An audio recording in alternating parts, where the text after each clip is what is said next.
Notre enfant a disparu, il l'a tué de façon abominable. Abominable. Par contre, il a eu le droit de se reproduire et lui va élever un petit. Enfin, il l'a Non, il quand l'élèvera pas, là, ça, je voilà, te le enfin, dis il tout y de a suite. Alors, Nordal Lelandais qui devient papa en prison, est-ce que ça vous choque? Je vais commencer avec vous, Nesrine Slaoui. Alors, je comprends que d'un point de vue moral, ce soit choquant pour beaucoup de gens qui nous écoutent. En revanche, du point de vue du droit, en fait, il a totalement le droit d'être papa. C'est pour ça que ça crée une espèce de dissonance, sur la perception de cette affaire-là. C'est qu'en fait, un prisonnier a ne perd pas son droit à la paternité et ne perd pas non plus des droits sexuels. Donc, ça pose surtout la question d'effectivement dans quel cadre ces actes, sexuels ont été effectués. Et s'il se trouve que c'est dans des maisons familiales, effectivement, il a le droit, On n'était pas obligé de également. l'autoriser. Non, non, mais en réalité, le droit français protège là-dessus. En revanche, pour revenir sur l'aspect moral, je pense que c'est ça qui est choquant. C'est le fait que, justement, il a été accusé pour Maëlys de crimes sexuels.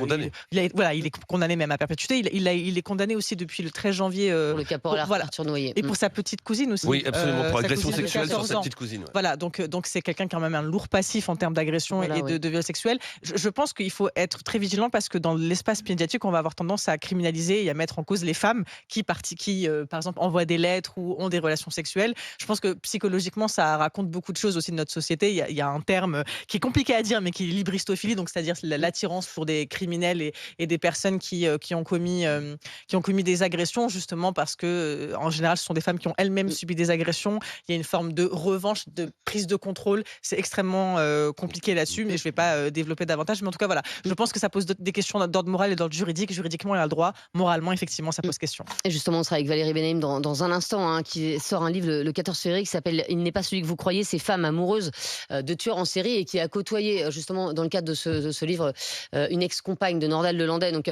elle nous expliquera tout ça. Mais c'est vrai que Perico Légas, quand on a vu cette nouvelle, le premier réflexe, c'est quand même d'être choqué parce que, bien sûr, légalement, il a le droit si on lui en a donné l'autorisation. Mais moralement, ça pose quand même question, quoi.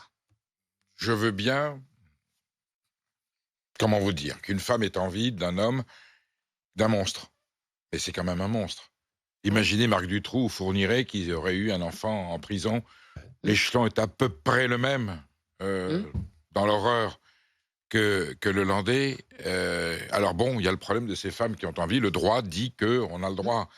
Mais le directeur de la prison n'est pas obligé Non, mais le droit de lui accorder déjà, cette le faveur. droit peut être modifié. On peut Déjà. considérer qu'il y a des échelons de gravité. Mm. Heureusement que le fait de se marier en prison est une source d'ailleurs de réintégration et de réinsertion. On a droit à l'amour, on a droit au sentiment. Au-delà d'un certain seuil d'horreur, je pense que le directeur de la prison dit non, on ne bénéficie. Enfin, c'est pas le directeur, c'est le magistrat qui dit non. Oui. Nous n'accordons pas, nous ne concédons pas cet instant d'aisance et de vie privée parce que les crimes commis et la gravité du dossier fait que on laisse pas. Ensuite, cet enfant va naître. L'enfant va naître. Vous voyez, il y a des enfants qui sont des enfants d'assassins, mais le père ou la mère ont été criminels après la naissance. Là, on va faire naître un enfant, Il est un né. monstre. Il serait né il y a 2 mois. Il va grandir. Il serait né il y a 2 mois. T'es le fils de. Voilà. Tu vas Ouais, être le fils de Lelandais. il peut porter le nom de la mère. Hein. Peu importe, il est le fils Oui, d'un bah, monstre, d'accord. d'un assassin, il le traînera toute sa vie. Avec les réseaux sociaux, pour peu qu'il ait un problème un jour professionnel ou politique, on lui sortira ça alors que le gamin n'y est pour rien. Voilà, c'est aberrant. Et les parents de la petite Maëlys et les autres parents, Mais c'est ça. ils vont voir cet enfant. Donc on a échangé une vie contre une autre. Il a sacrifié notre fille, peut pas mais dire il a ça. le droit. Attendez, c'est le résultat psychologique, il est celui-là. Notre enfant a disparu, il l'a tué de façon abominable. Abominable. Par contre, il a eu le droit de se reproduire et lui va élever un petit. Enfin, il l'élève. Non, il l'élèvera pas, là, ça, je Voilà, te le dis enfin, il y a un tout de suite. petit enfant qui va grandir, fils de Landais. Tout ça est totalement aberrant. Il y a le droit qui est là. Je pense que quand le droit est défaillant, et là, le droit est défaillant, moralement, politiquement, j'allais dire judiciairement, la République, le pouvoir intervient, on change la loi. Il y a des On seuils n'est pas seul à au-delà. décider. Hein. Comment Non. On n'est pas seul à décider. Non, non, il y a la pardon, Cour non, européenne non. des droits de l'homme. Ah, non, là, qui a c'est le déjà peuple statué sur français. ce type C'est ça. d'affaires. Et Là, qui c'est nous a le déjà peuple- condamnés. Non, là, pour, c'est le justement, peuple français à travers la situation des représentation prisons en nationale. C'est le peuple français à travers les députés, la classe politique qui dit le Landais, on est dans un seuil, non, il ne se reproduit pas en prison. Bah, mais Ouais, si enfin, ça non, va à mais- l'encontre du droit Mais bien européen, tu sûr, ne pourras pas le on faire. n'a pas le droit de dire Mais ça. on enfin. emmerde le droit européen. Ah, Non, mais- bah, on sort Bah de non, l'Europe alors. bah non, on peut pas. le On va Landais, en alors. Cour européenne de justice, précis, c'est si au fond on sort. Non, mais tu aurais Non, pu Parce que- décider. Non, mais attendez, vous êtes en train de me dire que l'Europe autorise des non, mais- barbaries de ce genre, Non, mais- et que comme c'est l'Europe qui l'autorise, enfin, Non, mais vous d'accord, ne mais- C'est ton soutenez pas. interprétation. Mais c'est aberrant. Exactement, c'est son Alors, mais- il y a des gens qui n'aiment pas Non, l'Europe, mais là, on aurait c'est pu- c'est à on vomir. aurait- Non, mais le on droit aurait pu lui- international au-delà de l'Europe, hein, même l'ONU. Oui, Là, absolument. on passe au stade de on aurait la. pu lui imposer la castration chimique, par exemple, ce qui n'a pas été, ou lui-même ne l'a pas demandé non C'était plus. une donc, option. Je pense que c'est les un peu mots. réducteur de dire qu'on a échangé une vie contre une autre. Oui. Je trouve ça un petit peu Le fait, c'est ça. fallacieux. Je parle du Non, fait. non, non. Non. On a échangé. Après, Laisse-le il finir. y a quelque chose qui est un peu indicible, mais aujourd'hui, la prison ne devrait être qu'une privation de liberté et rien d'autre. Mhm. Quelqu'un qui est condamné à de la prison, et quel que soit le crime qu'il a commis, il est privé de liberté, certes, mais il peut avoir une vie. Et ça, je pense que c'est quelque Faire chose l'amour, qui c'est est une très liberté. compliqué à entendre de la part des victimes. C'est Non. quelque chose d'indicible. Et ce matin, il y avait dans les grandes gueules quelqu'un de la famille de Malice qui ne comprenait pas ça. Oui. Et je peux comprendre qu'elle ne Mais comprenne pas. cette liberté est Mais- privée. C'est une liberté de faire l'amour et de se Bah oui. reproduire. Ben, Oui, il en mais- est privé. Alors, Pourquoi c'est considéré comme un sauf que, voilà, la liberté, c'est la liberté de circuler. Ah non, c'est pas que ça. L'emprisonnement, Ah non. c'est la privation de liberté de circuler. Et d'autres Je suis désolé, choses. C'est rien d'autre. Je suis désolé. Enfin, voilà. Après, moi, je suis quand même Bah, c'est fasciné. c'est une Et sans faille. tomber à bras raccourcis sur les femmes qui sont amoureuses de. Il ne s'agit pas de tomber à bras raccourcis dessus, mais je suis quand même assez effrayé par ces femmes qui tombent amoureuses, mais Valérie va nous en parler. Et deuxièmement, effectivement, je rejoins Perico. Le gamin, il va se construire en ayant un parent, un père en prison pour des dizaines d'années. Je Oui. trouve que c'est un sentiment de la part de Nordal de Landais et de la maman, tous les deux, très égoïste, de faire un enfant pour eux.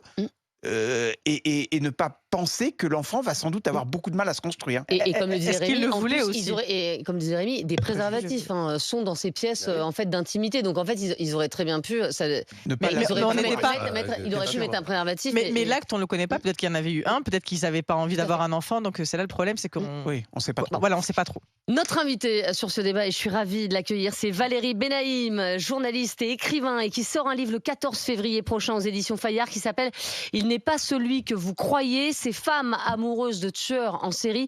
Valérie qui a suivi pendant 2 ans ces femmes justement qui tombent amoureuses de tueurs en série. Bonjour Valérie.